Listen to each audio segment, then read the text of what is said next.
Well, I'm pleased to say joining me now is Frances Neal. You are one of the Waspi women. I am, yes. To start with, I'm so pleased that you've come on the show because Thank you. It's so important to hear what this is actually about and the people that were affected. So just tell us a bit about your story and your experience. Yes, I was expecting, like many of my peers, to retire at 60. Didn't have any idea that I wasn't going to. And then an employee of mine went to a local authority event about the upcoming budget, and came back and said, I have to speak to you about your own pension because you're going to have to deliver this news to your staff, that you won't be able to retire at 60, you'll be 62, 63. And I was very shocked. And she pointed out that this was a decision that had been made some time before, and that I should make sure that the women on the staff knew and could prepare. I was 59, so I didn't have much time to prepare. And I had started succession planning for my governors. I was a head teacher, and said to them that I was going to now choose to work until I was 63, 62, 63, which is what I did. And was expecting to get my state pension then, retired, have my teacher's pension, so I'm very fortunate that I have a work pension that A, I could pay into, B, was going to be paid to me at that age, and that I retired. I stepped back from my working role to find out from a local Waspi group that I wasn't getting my pension at 63 at all, or 64, but at 65, and hadn't been told that either.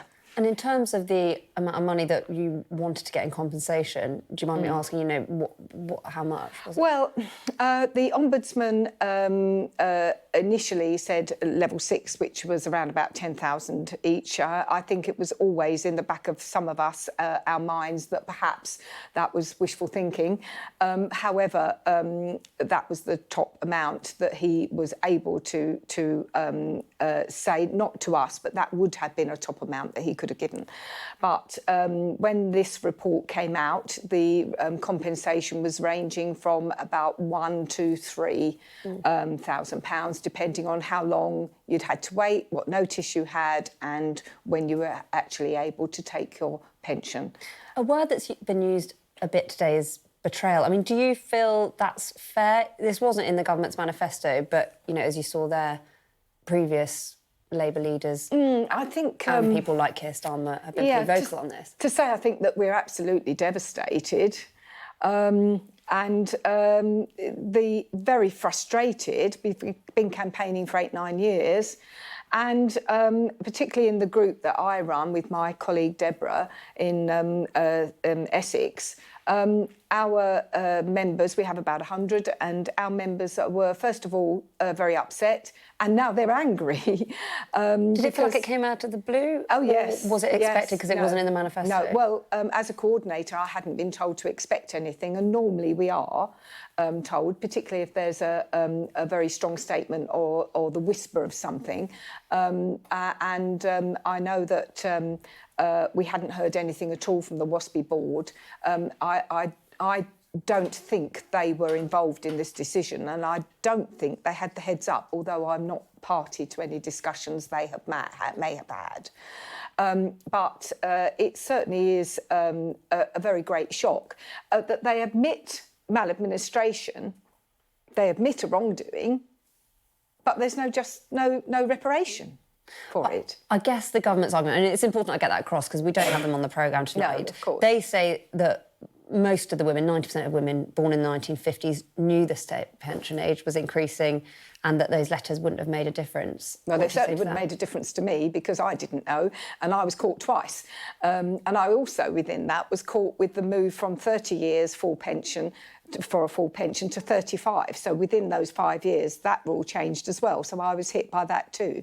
And so many born in the years, 54, 55, 53, when there's a bulge year of births, would have been caught too. But I have been campaigning now for 8.5, 9 years, and I've met a handful of people who knew. Certainly none of my staff knew, and I had a staff of probably about 250 when I was working. So you think the government's got that wrong? Well, I think our own research shows it's wrong. that Waspi's own research show that people don't know. And actually, even earlier this year, we were meeting women who did not believe or know that was so. Yeah. I guess the other argument is that Keir Starmer's made clear, government's about tough choices. It's no longer a party of campaigning. This would have cost £10 billion. It's going to mean tough choices elsewhere. Is that something that you accept? Well, we are taxpayers. We Waspy women have paid all our lives. We've paid in, we've earned our NI, we've earned our pensions, we've built the country that you have. And for this government to say that they have an interest in supporting and are fighting the case for women and girls, they're obviously only fighting for those younger than us. They're not fighting for us now.